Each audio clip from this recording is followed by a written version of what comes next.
शलोम शलोम शलोम। प्रभु यीशु मसीह नासरी के नाम में आज जो हमें पवित्र आत्मा के द्वारा जानने सुनने को मिलेगा और उसे समझने को वचन के द्वारा, वो इन अंतिम समयों में बहुत ज़रूरी है। उन बातों को जान लेना, पढ़ लेना, सुन लेना। इससे वो होगा कि वो सच्चाइयाँ जो हमारे अंदर हैं वो हम पहचानें, और इसके लिए हम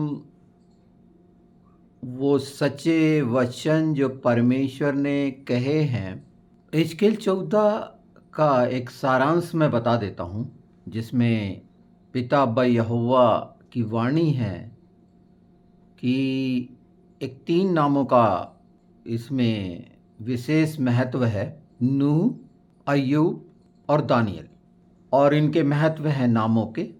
परमेश्वर ने यहाँ बहुत स्पष्ट उन बातों के लिए कि हम इसे समझ जाएं, और जो समझ जाएंगे उन 4 चीज़ों से इसमें जो ठहराया गया है नाश होने का, उससे बच जाएंगे। यहाँ वचन में परमेश्वर चिता रहे हैं, उनकी वाणी है ये स्पष्ट। इन 3 नाम का विशेष महत्व परमेश्वर ने जो रखे हैं वो उसे जान ले, समझ ले। बहुत महत्वपूर्ण है, ये परमेश्वर के बेशकीमती लोग हैं।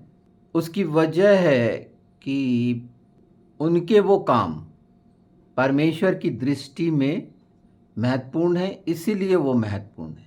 पर जो वचन इसमें कहता है कि वो अपने को बचा पाएंगे, दूसरों को नहीं। वो अपने पुत्र पुत्रियों को भी नहीं बचा सकते, किसी को भी नहीं बचा सकते। तो ये जान लीजिए कि इस पृथ्वी में कोई भी मनुष्य किसी को नहीं बचा सकता। ये वचन की सच्चाई है। और इन 4 चीज़ों से मैं पढ़ देता हूँ। 4 चीज़ें हैं यहाँ पर, देखिए हिजकेल 14 उसका 21। क्योंकि प्रभु यहोवा यूँ कहता है, मैं यरूशलेम पर अपने चारों दंड पहुँचाऊँगा, अर्थात तलवार, अकाल, दुष्ट जंतु और मरी, जिनसे मनुष्य और पशु सब उसमें से नष्ट हो जाएंगे। तो अभी इसमें थोड़े से पुत्र पुत्रियां बचेंगी जो वहाँ से निकलकर हमारे पास पहुँचाई जाएंगी, और तुम उनके चाल चलन और कामों को देखकर उस विपत्ति के विषय में जो मैं यरूशलेम पर डालूंगा, वरन जितनी विपत्ति मैं उस पर डालूंगा, उन सब के विषय में शांति पाओगे। निकलने के लिए यरूशलेम से जहाँ उपाय किया गया, परमेश्वर का महान प्रेम, प्रभु यीशु जो हमें मिले, सबसे बड़ा नाम, उस नाम में ठहराया गया, सारी बातें ठहराई गई, सांसारिक मनुष्य में नहीं। और इसी चीज़ को समझ लेना चाहिए हमें कि हम किस स्थिति में हैं। और इसके लिए हमारे बाइबल में बहुत से नबियों ने, प्रभु के चेलों ने बहुत सी बातें कही हैं, परमेश्वर की वचन की सच्चाइयाँ कही हैं। 1 तीमुथियुस 1:5 से अगर 17 तक पढ़ लें आप, या 2 तीमुथियुस 1:9, तो जो उद्धार का बोला गया है वो कामों के कारण नहीं, ये समझ लीजिए, है ना। सुनिए वचन क्या कहता है। जिसने हमारा उद्धार किया और पवित्र बुलाहट में बुलाया, और यह हमारे कामों के अनुसार नहीं, पर उसके उद्देश्य और उस अनुग्रह के अनुसार है जो मसीह यीशु में सनातन से हम पर हुआ। उद्धार के लिए पवित्र बुलाहट, जो बुलाहट है पवित्र है। वचन कहता है हमारे काम मैले चिथड़ों की तरह है उसके सामने। और इसके लिए 64 यशायाह 64:6 देख लें। हम तो सब के सब अशुद्ध मनुष्य के से हैं, और हमारे धर्म के काम सब के सब मैले चिथड़ों के समान हैं। हम सब के सब पत्ते के समान मुरझा जाते हैं, और हमारे अधर्म के कामों ने हमें वायु के समान उड़ा दिया है। अगर हम बाइबल में देखेंगे तो लिखा है वायु बोना और बवंडर में उड़ जाना। तो बोना काटना भी लिखा हुआ है। हाँ, ये बातें जो आज आप सुन रहे हैं, इसे पढ़ना आपके लिए ज़रूरी है। और उसकी शुरुआत अगर हम देखें तो प्रकाशित वाक्य 2:4 में लिखा है कि तूने पहला सा प्रेम छोड़ दिया। सब चीज़ें देख ली, बहुत सारी चीज़ें हम झूठा सच्चा ठहराते हैं प्रेरितों को, और ये सब चीज़ें हैं, पर क्या वाकई में सच्चे हैं? दूसरे को झूठा ठहराने वाले जो हम हैं, बनते हैं, गलतियां पकड़ने वाले, हमारे अंदर क्या है? वचन इसकी पहचान कराता है। और इसके लिए अगर हम आगे 1:9 देखें तो यहाँ लिखा है, तुमने बहुत उपज की आशा रखी, परंतु देखो थोड़ी ही है, और जब तुम उसे घर ले आए तब मैंने उसको उड़ा दिया। सेनाओं के यहोवा की यही वाणी है। ऐसा क्यों हुआ? क्या इसलिए नहीं कि मेरा भवन उजाड़ पड़ा है और तुम में से प्रत्येक अपने घर को दौड़ा चला जाता है? ज़्यादातर ये समझा जाता है, जो ईंट गारे से बना हुई एक जो बिल्डिंग होती है, जिसको चर्च कहते हैं, मंदिर कहते हैं, वहाँ की बात कही जा रही है। जबकि पवित्र शास्त्र में जो बड़ा स्पष्ट है कि हमारे जीवन में जो सांसारिक अभिलाषा की तरफ हम दौड़े चले जाते हैं, और आत्मिक देह जिससे हम बड़े गर्व से कहते हैं पवित्र आत्मा का मंदिर है, परमेश्वर का भवन है, वो उजाड़ पड़ा हुआ है, वहाँ पर कुछ भी नहीं है। ये जीवन की बातें हैं। प्रभु यीशु ने साफ कहा है कि ये सब ईंट पे पत्थर पर पत्थर बाकी नहीं रहेगा, कुछ नहीं ईंट पे बाकी रहेगा।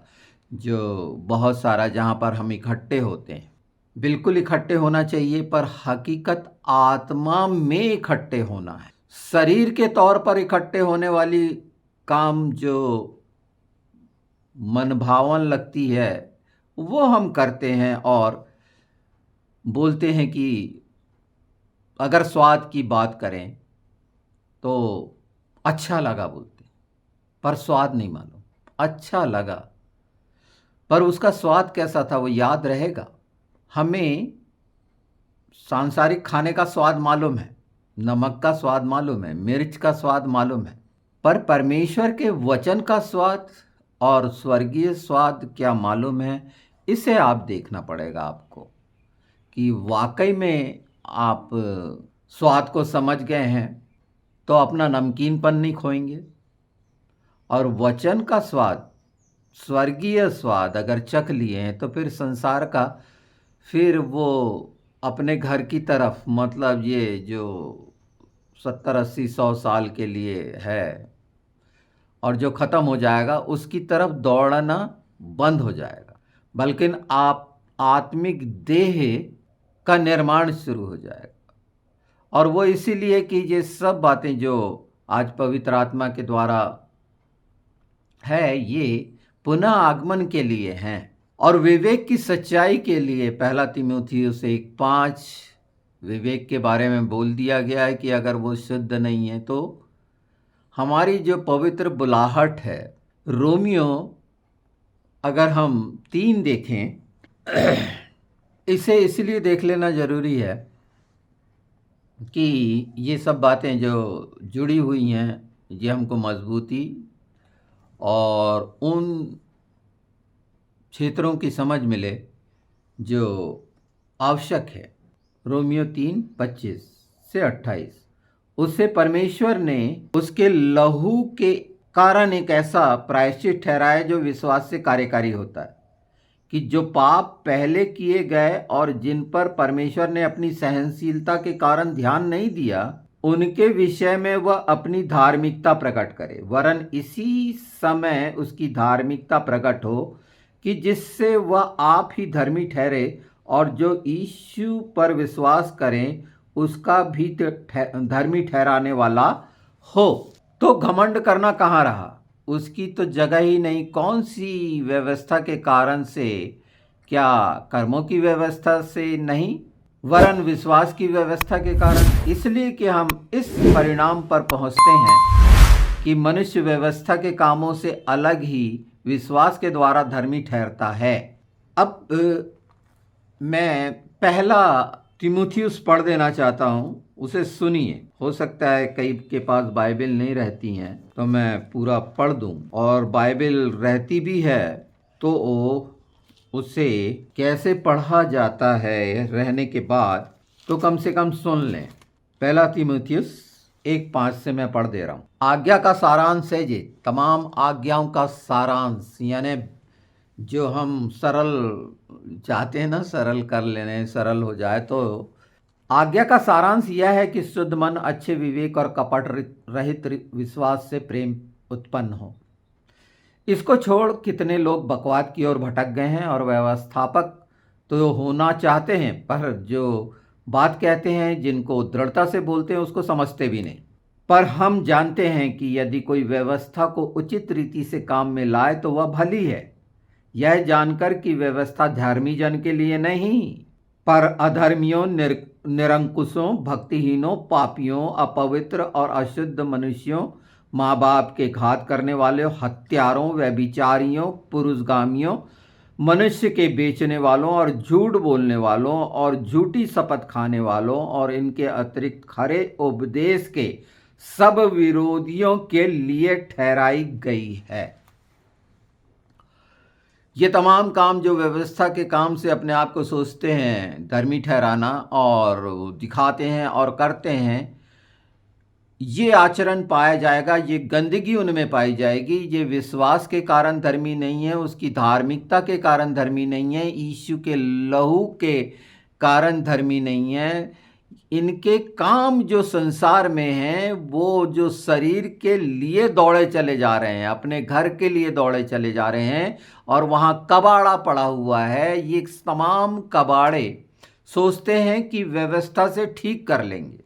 तो व्यवस्था किसके लिए है? इसको अच्छे से याद रखिए, इसको भूलिए नहीं। और खरे वचन जो ऐसे हैं, वो सुनना मनुष्य को, मैंने अभी स्वाद की बात बताई, वो अच्छा नहीं लगेगा, कड़वा लगेगा, तो वो उसने बहुत जल्दी कड़वे को पहचानता है मनुष्य, और उसे सुनना नहीं चाहता। और यही है वो जो शैतान नहीं चाहता। पहचान अपनी, हम दूसरों को, जो प्रकाशित वाक्य 2:4 में अगर 2 से पढ़ें, 2 से 4 तक, तो उसमें वचन कहता है कि तू बहुत, ये सारा कुछ है और तूने बहुत सारा चेक किया और प्रेरितों को झूठा पाया, पर पहला सा प्रेम नहीं रहा। अर्थात अगर प्रेम खत्म हो गया है तो ये सब बातें कड़वाहट की, ये सब गंदगियां जो आप अभी वचन की सुन रहे हैं, जिसमें स्पष्ट बता दिया गया है कि अगर कोई सोचता है अपनी मेहनत, अपने बल से, अपनी शक्ति से ये सारी चीज़ें, तो वहाँ कोई जगह नहीं है। वो 3 नाम जो स्पष्ट बता दिए गए हैं, जिन्हें हमने पढ़ा, नूह, दानियल, इसे पढ़िए। 14 में, ये एजकेल 14 में ये बात है। अगर एजकेल 15 में जाएंगे तो उसमें अंगूर की बेल की बात है और वो किसी काम की नहीं। अर्थात 15 जो पूरा स्पष्ट बता रहा है कि ऐसी चीज़ें कोई काम की नहीं। पर अगर हम 16 में जाएंगे, बिल्कुल देखेंगे इसे कि 16 क्या कहता है, तो 16 को पढ़िए। परमेश्वर ने जो शानदार शानदार उपहार, तोहफे, दान, वरदान दिए, वो कैसे बांटे जा रहे हैं, शैतान को बांटे जा रहे हैं। अगर इसको ध्यान से पढ़ेंगे तो उन चीज़ों को जो हमें मिली, यीशु के नाम में मिली, शैतान को बांटने के लिए मिली। आशीष शैतान को बांटने के लिए मिली, अनुग्रह शैतान को बांटने के लिए मिला। यही तो कर रहे थे इज़राइल, कि सारा कुछ परमेश्वर के द्वारा था, और बड़ाई और काम और वो सब कुछ पहला शमूएल कहता है। अगर हम पहला शमूएल को देखें 12, तो पहला शमूएल 12 का 24, केवल इतना हो कि तुम लोग यहोवा का भय मानो और सच्चाई से अपने संपूर्ण मन के साथ उसकी उपासना करो, क्योंकि यह तो सोचो कि उसने तुम्हारे लिए कैसे बड़े बड़े काम किए हैं। ये तो सोचो कि उसने कितने बड़े बड़े काम किए। पहला काम, अपना प्रिय पुत्र प्रभु यीशु मसीह हमारे लिए दे दिया गया, कुर्बान कर दिया गया, बलिदान कर दिया गया कि हम बचें, परमेश्वर के भवन को उजाड़ ना रहने दें, वायु ना बोएं। व्यवस्था के द्वारा हम नहीं है, व्यवस्था हमारे लिए प्रभु यीशु ने पूरी कर दी। तो शुद्ध मन, अच्छे विवेक और निष्कपट विश्वास से प्रेम रखें। इन सब बातों का सार यही है। नहीं तो वो सब मैले चिथड़े हैं जो सारा कुछ। और दूसरा तीमुथियुस हमने देख लिया, रोमियो बहुत अच्छे से पढ़ लीजिए, जहां हमने पढ़ा था 25 से 28, तो लहू और धार्मिकता के विषय में है। उसके कारण धर्मी ठहरते हैं, वो आ रहा है। इस बात को पहला अगर 5 हम देखते हैं 12 से 28।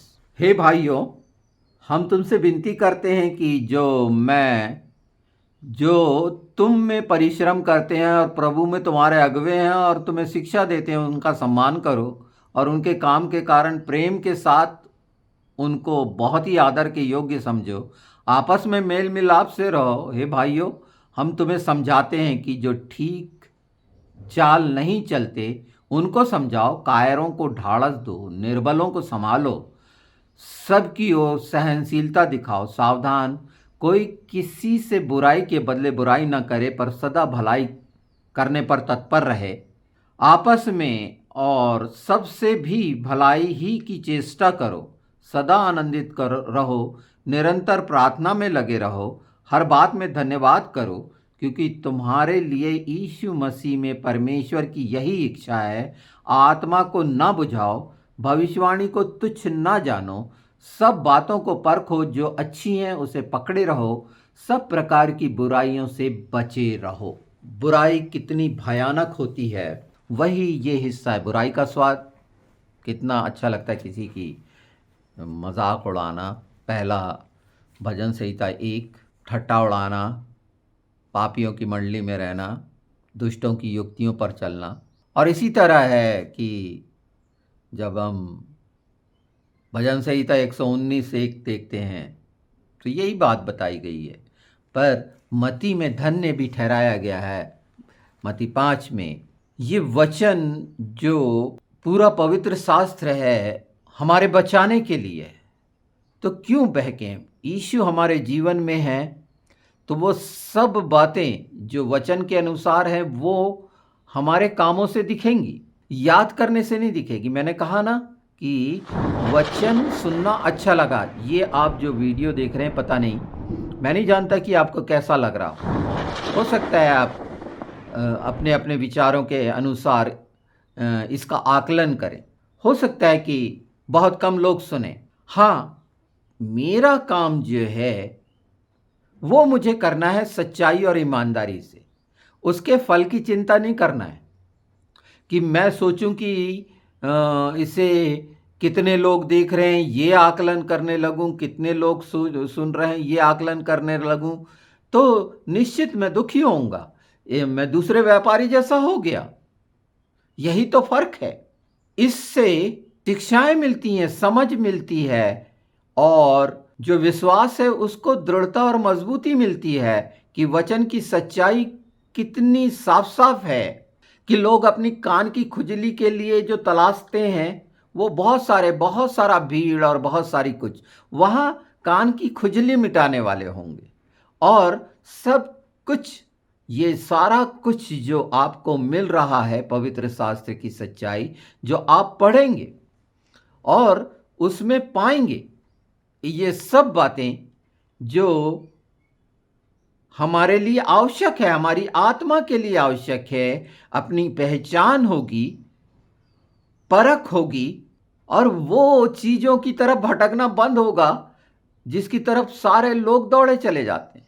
परमेश्वर ने ठहरा दिया, जब नूह, दानियल और अय्यूब जैसों के लिए शब्द आए और 4 चीजें विपत्ति जिससे वो मरना है, नहीं बच सकते, न दानियल से, मूसा से नहीं बच सकते, एलिया से नहीं बच सकते। इसीलिए तो स्वर्ग से आवाज आई, ये मेरा प्रिय पुत्र है, इसकी सुनो।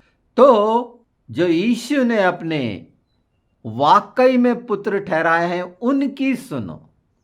पुत्रों की भाषा पवित्र वचन के अनुसार पवित्र आत्मा के साथ है, वो पहचानी जाती है, उसका स्वाद आपको मिलेगा, उसकी सुगंध आपको मिलेगी कि हां ये पवित्र आत्मा के द्वारा प्रसारित है। वो अलग समझ में आएगा। आत्मा पहचानती है। मनुष्य की बुद्धि अगर इनकार कर रही है उसकी चिंता नहीं, मैं वही समझा रहा हूं। जो व्यापारी होता है वो नफा नुकसान जानता है और उसके लिए वो बड़ा सचेत रहता है व्यापारी। जैसे मेरा काम व्यापार नहीं है। बाइबल में लिखा है ना कि उसे भी पढ़ देता हूं मैं आपके लिए। मरकुस रचित सुसमाचार उसका 11 अध्याय और 17वां पद। और उपदेश करके उसने कहा, प्रभु यीशु ने कहा, क्या यह नहीं लिखा है कि मेरा घर सब जातियों के लिए प्रार्थना का घर कहलाएगा? पर तुमने इसे डाकुओं की खो बना दी है। प्रभु यीशु ने उपदेश करके कहा है। ये इस संबंध में उपदेश हो रहा है। क्या उपदेश है कि इसकी डिटेल क्या है कि सब जातियों के लिए प्रार्थना का घर कहलाएगा। कौन सा? जिन्होंने प्रभु यीशु को स्वीकारा, वो सब जातियों के लिए प्रार्थना का घर अगर है, और कब है? जब वो उजाड़ नहीं पड़ा है। और यहां पर लिखा है, पर तुमने इसे डाकुओं की खो बना दी। उजाड़ बना दिया, डाकुओं की खो बना दी, अपने घरों के तरफ दौड़ रहे हैं। विश्वासियों की बात है, क्रिश्चियंस की, मसीहियों की बात है, जिन्हें यह आज्ञा दी गई कि तुम अगर परमेश्वर के भवन हो, मंदिर हो, तो वो प्रार्थना का घर होना चाहिए सब जातियों के लिए, कि सब बचे। उस लहू के द्वारा, व्यवस्था के द्वारा नहीं, अपने कर्मों के द्वारा नहीं। पूरी बात का सारांश यही तो है जो हमने पहला तीमुथियुस में देखा 1 में, हमने दूसरा तीमुथियुस में देखा, रोमियो में देखा 3 में। ये आपको याद रहना चाहिए जो हॉगे ने कहा पहले अध्याय में, हिजकेल ने 14 में बता दिया, और 16 में हमने देख लिया कि किस तरह शैतान से मिन्नत करते हैं प्रभु यीशु के साथ रहकर, जिसने सारा कुछ हमारे आत्मिक जीवन में अपनी आत्मा के द्वारा, पवित्र आत्मा के द्वारा मदद और सारी चीजें हमारे लिए मुहैया करा दी। हमने क्या किया? मैंने एक छोटा सा हिस्सा बता दिया कि वो जो खरे उपदेश वाली बात है, ऐसे लोगों के लिए क्या है। इसे पूरा पढ़िए और याद रखिए और स्वाद चखिए। अगर स्वर्गीय वस्तुओं पे ध्यान लगाना नहीं आता तो इस संबंध में वीडियो हैं मेरे, और पवित्र आत्मा ने इन सारी चीज़ों के संबंध में बहुत ही सरल करके डिटेल की है, और इतना काफ़ी है। वचन की सच्चाई पवित्र आत्मा के साथ जब हम प्रभु यीशु की धार्मिकता में हैं उस लहू के द्वारा, तो सारी बातों की प्रतिज्ञा और वाचा हमारे लिए पूरी होनी है। हमें क्या करना है ये बताया गया है कि सारी जातियों के लिए कुड़कुड़ाएं। शैतान के हाथ में वो जो फंसे हुए हैं उनके लिए कुड़कुड़ाएं, मालूम है, इसके संबंध में भी बताया है। उनके लिए परेशान हो तो ये बाहरी हुआ, अंदर उनके लिए प्रार्थना कि वो बचें।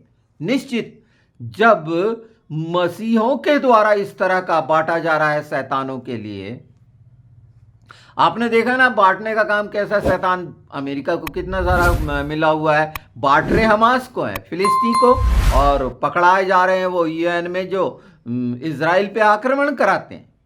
बिल्कुल इसी तरह है आत्मा में प्रार्थना उनके लिए कि वो बुराइयों से बच जाएं।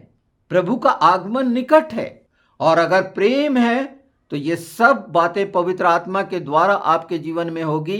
व्यवस्था में ऐसा कर लूं तो मैं प्रभु को पालूंगा, मैं एक टांग पे खड़े हो जाऊं, हजारों उपास रखूं और प्रेम न रखूं तो ठनठनाता हुआ पीतल और झंझनाती हुई झांझूं। यह पूरा वचन इस सच्चाई के साथ है कि परमेश्वर चाहता है कि आप सब प्रकार से आनंदित और खुश और सब प्रकार से भरपूर और बहुतायत का जीवन जीने वाले, जयवंत जीवन जीने वाले बने, पर अपनी घर की तरफ दौड़ रहे हैं तो, डाकुओं की खो बना ली है तो फिर वो सारी विपत्तियां जो चार, वो आप पर पड़नी है। मेरे कहने से नहीं, परमेश्वर के द्वारा जो हम पाते हैं, क्या उसका यूज। बहुत ये शांत होके इस बात को समझिए। समझ में नहीं आ रहा है, कुछ गलत लग रहा है तो मुझे कमेंट करने का साहस करो ना, बात करें ना हम।